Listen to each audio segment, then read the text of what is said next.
Hi friends, welcome to Nithu சமையல். இன்றைக்கி பார்க்க போகிற ரெசிபி பருப்பு முருங்கைக்காய் கத்திரிக்காய் குழம்பு. எப்படி செய்கிறதுன்னு பார்க்கலாம். வீடியோக்குள்ளே போகிறதுக்கு முன்னாடி சப்ஸ்கிரைப் பண்ணிக்கோங்க, லைக் பண்ணிக்கோங்க, ஷேர் பண்ணிக்கோங்க. இப்போ நான் பருப்பு 100 கிராம் எடுத்து வச்சுருக்கேன்.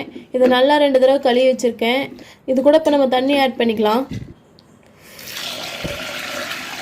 தண்ணி ஊற்றியாச்சு. ஒரு பூண்டு உளிச்சு வச்சுருக்கேன், இதையும் ஆட் பண்ணிக்கலாம். சின்ன வெங்காயம் ஒரு 5-6 வெங்காயம் உளிச்சு வச்சுருக்கேன், இதையும் ஆட் பண்ணிக்கலாம். 1/4 டீஸ்பூன் பெருங்காயம் போட்டுக்கலாம். 1/4 டீஸ்பூன் ஜீரகம் போட்டுக்கலாம். நான் 4 தக்காளி எடுத்து வாஷ் பண்ணி பெருசாக அரைஞ்சி வச்சுருக்கேன், இதையும் ஆட் பண்ணிக்கலாம். மஞ்சள் தூள் 1/4 டீஸ்பூன் போட்டுக்கலாம். எண்ணெய் ஒரு 4 சொட்டு விட்டுக்கலாம். நம்ம குக்கரை க்ளோஸ் பண்ணி ஒரு 3 விசில் விட்டு எடுத்துக்கலாம். 3 விசில் வந்துருச்சு. இப்போ குக்கர் ஓப்பன் பண்ணிக்கலாம். பருப்பு நல்லா வெந்துருச்சு.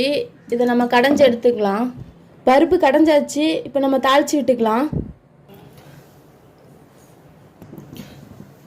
எண்ணெய் 2 ஸ்பூன் விட்டுக்கலாம்.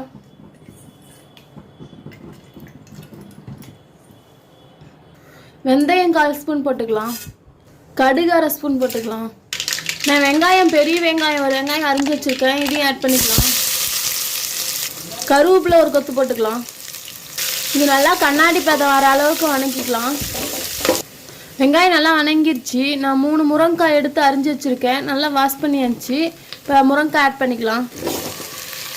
நான் 5 கத்திரிக்காய் எடுத்து தண்ணியில் அரிஞ்சு வச்சுருக்கேன், இதையும் ஆட் பண்ணிக்கலாம்.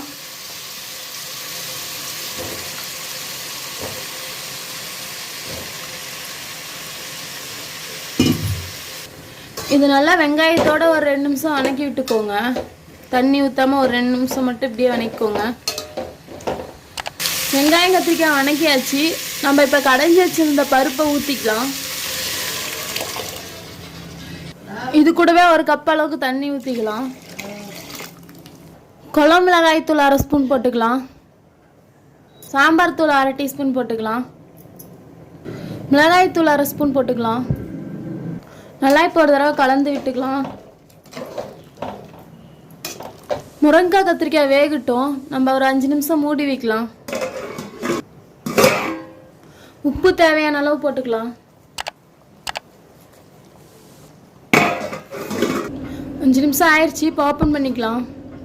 நான் ஒரு லெமன் புளி அளவுக்கு எடுத்து கரைச்சி வச்சுருக்கேன், இதை ஆட் பண்ணிக்கலாம். நல்லா இப்போ ஒரு 2 நிமிஷம் கொதிக்கிட்டோம்.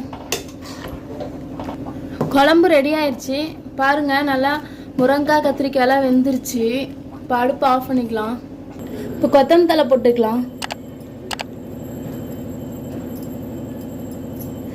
இது மாதிரி முருங்கைக்காய் கத்திரிக்காய் குழம்பு வீட்டில் செஞ்சு பாருங்கள். செஞ்சு பார்த்துட்டு எப்படி இருக்குன்னு கமெண்ட் பண்ணுங்கள், லைக் பண்ணுங்கள், ஷேர் பண்ணுங்கள், சப்ஸ்கிரைப் பண்ணிக்கோங்க.